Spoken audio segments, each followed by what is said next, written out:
Bakti Sosial Kemanusiaan warga Tionghoa di Kota Makassar menyasar penyandang disabilitas di Balai Rehabilitasi Sosial Penyandang Disabilitas Kota Makassar.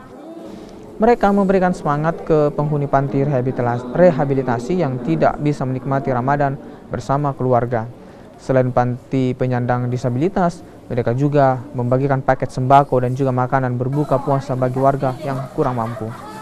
Paket sembako dari donasi warga Tionghoa ini berisi beras, gula, dan juga mie instan. Pembagian sembako dilakukan dengan tetap menerapkan protokol kesehatan seperti penggunaan masker dan juga menjaga jarak. Sangat kekurangan akan kasih sayang.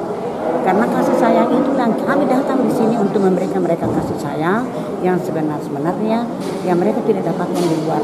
Karena kami datang di sini untuk membagi kasih bagaimana ada orang luar juga yang ikut serta datang, artinya memberikan kasih sayang itu.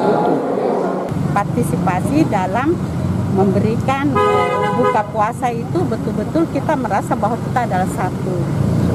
Tadi kita sudah terapkan juga dalam rangka mengikuti program pemerintah itu kita wajib memberikan mereka pada saat mereka jaga jarak. Kalau mereka tidak menjaga jarak, kami tidak